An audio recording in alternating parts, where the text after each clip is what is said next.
No dimensionamento de muros de arrimo, isso de forma em geral, nós precisamos fazer basicamente 3 verificações para chegar à melhor solução e dimensionar aquela solução escolhida. Vamos imaginar que esse exemplo, um muro de flexão porque o maior esforço nele é um momento e, consequentemente, as armaduras ali dentro vai ser preponderante para resistir a esses esforços.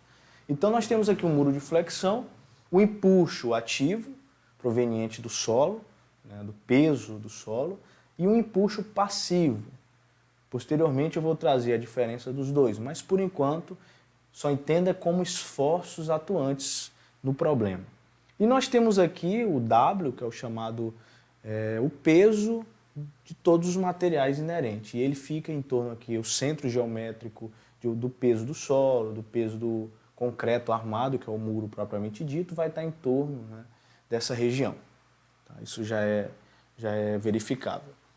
Pois bem, então nós temos aqui um empuxo ativo, um empuxo passivo, o peso próprio dos elementos, solo, concreto armado, e aqui embaixo nós temos aí um esforço de atrito, certo? E quais são as verificações que fazemos nele para dimensionar um muro de arrimo? A primeira verificação é a chamada verificação quanto ao deslizamento.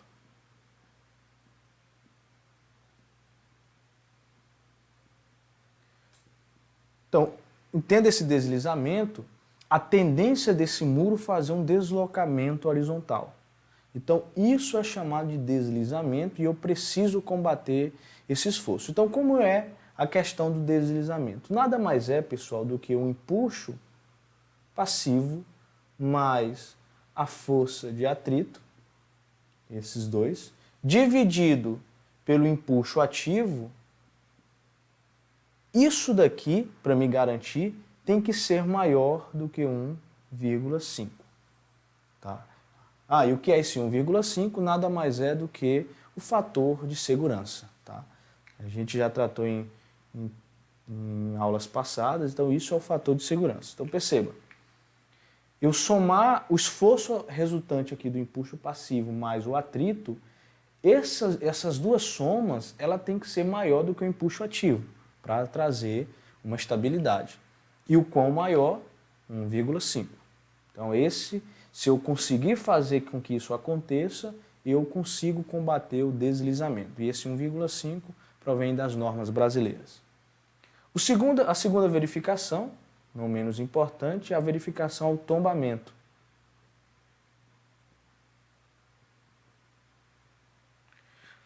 Então, o tombamento, e você já deve perceber a partir da ideia, é a tendência desse muro rotacionar.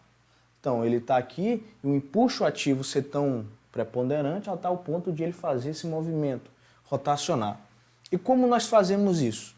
Em uma relação de momentos. Nós pegamos geralmente um ponto aqui, nós vamos chamar de origem, e aí nós vamos fazer as verificações de todos os esforços atuantes quanto ao momento naquele ponto O. Então a gente vai ter aqui um esforço resultante aqui do empuxo ativo, um esforço resultante aqui do empuxo passivo, lembrando aí que é em torno aí de 1/3 dessa altura, tá? Então aqui 1/3 dessa altura, da mesma forma ali na frente, ou do outro lado. Então, a partir de eu pegar todos esses momentos em relação ao ponto O, e aqui eu vou resumir, momento resistente dividido pelo momento de tombamento, ou seja, os momentos resistentes são aqueles que é contrário ao movimento de ruptura, que é esse movimento aqui, para essa direção.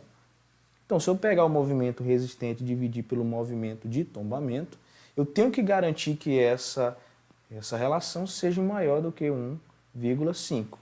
Lembrando aí que 1,5 também é o nosso fator de segurança. E por fim, e não menos importante, a gente tem também uma verificação, vou chamar aqui de 3, que nada mais é do que relacionada à fundação. Ou seja, meu elemento ele vai aplicar aqui no solo um esforço aqui na base desse solo. Okay? E eu tenho que garantir que esse esforço na base desse solo e aqui entenda esse esforço vindo do peso próprio, o momento também atuante. Então, todos os esforços atuantes gerando uma tensão aqui na base do meu muro de arrimo, eu tenho que garantir que não seja maior do que a tensão admissível do solo. Tá? Também relacionado a um fator de segurança. Então, essa parte de fundação está muito mais relacionado à parte de mecânica dos solos, questão aí de resistência ao cisalhamento do solo, tensão admissível do solo, então essas questões. Então, essas são basicamente as 3 verificações importantes a ser feitas.